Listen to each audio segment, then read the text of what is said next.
Kwanza ni uzinduzi au jambo la kwanza ni uzinduzi wa meli 4 mpya za mizigo. Kila meli moja ikiwa na uwezo wa kubeba tani 2000 za mizigo. Meli hizi zitaongeza kwa kiwango kikubwa uwezo wa Tanzania kusafirisha mizigo kupitia ziwa Tanganyika kwenda na kutoka nchi za jirani, hususan Jamhuri ya Demokrasia ya Kongo, Burundi na Zambia.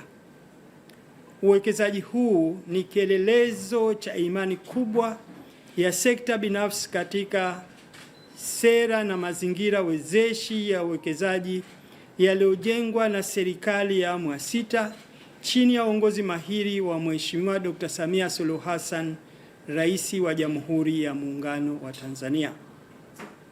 Mbali na kuongeza uwezo wa usafirishaji wa mizigo, uwekezaji huu utakuwa na mchango mkubwa katika kukuza uchumi, kuongeza ajira na kuchochea shughuli za kibiashara katika mkoa wetu wa Kigoma na ukanda mzima wa ziwa Tanganyika.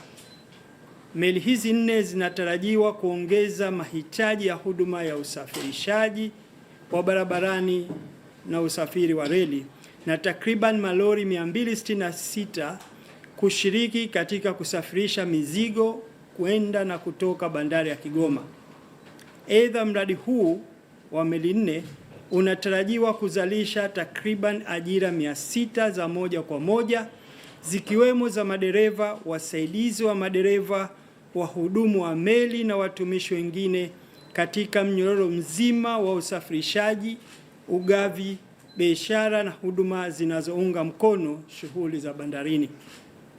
Aidha, endapo kila meli itafanya angalau safari moja kwenda na kurudi kwa wiki kati ya Kalemie na Kigoma, bandari ya Kigoma inatarajiwa kuhudumia zaidi ya tani 832,000 za mizigo kwa mwaka kutokana na operations za meli hizi pekee. Na hili jambo zamani liko halipo, kwa vile tunaona ongezeko kubwa la mzigo, karibu tani 832,000 zitakuja.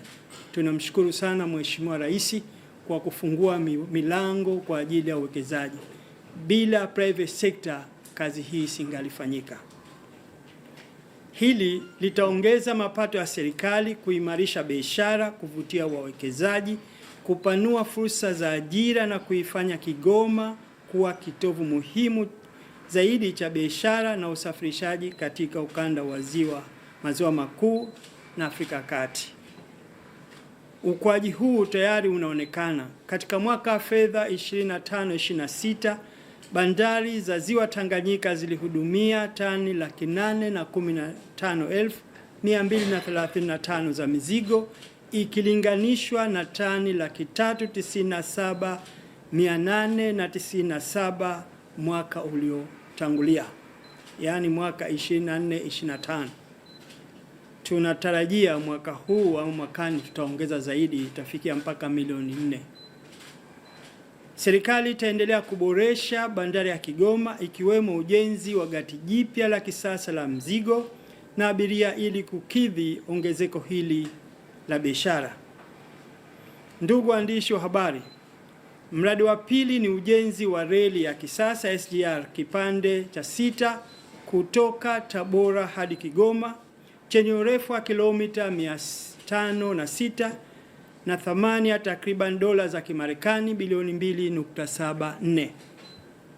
Mradi huu utaunganisha Kigoma na mikoa ya Tabora, Shinyanga, Mwanza, Dodoma, Morogoro na Dar es Salaam, pamoja na kuimarisha mtandao wa reli unaozihudumia Burundi, Jamhuri ya Demokrasia ya Kongo na baadaye Zambia.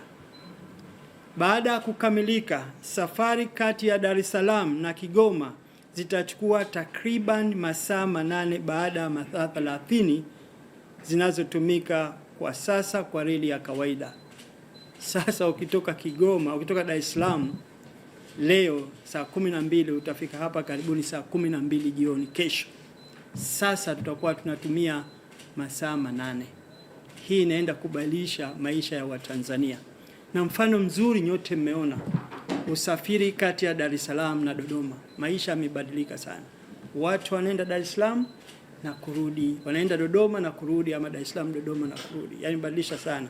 Tunaamini na kukamilika kwa reli hii itabadilisha sana maisha kati ya Dar es Salaam na mikoa mingine na Kigoma, na tutaona maendeleo ya nchi yetu na uchumi unakuwa kwa haraka sana.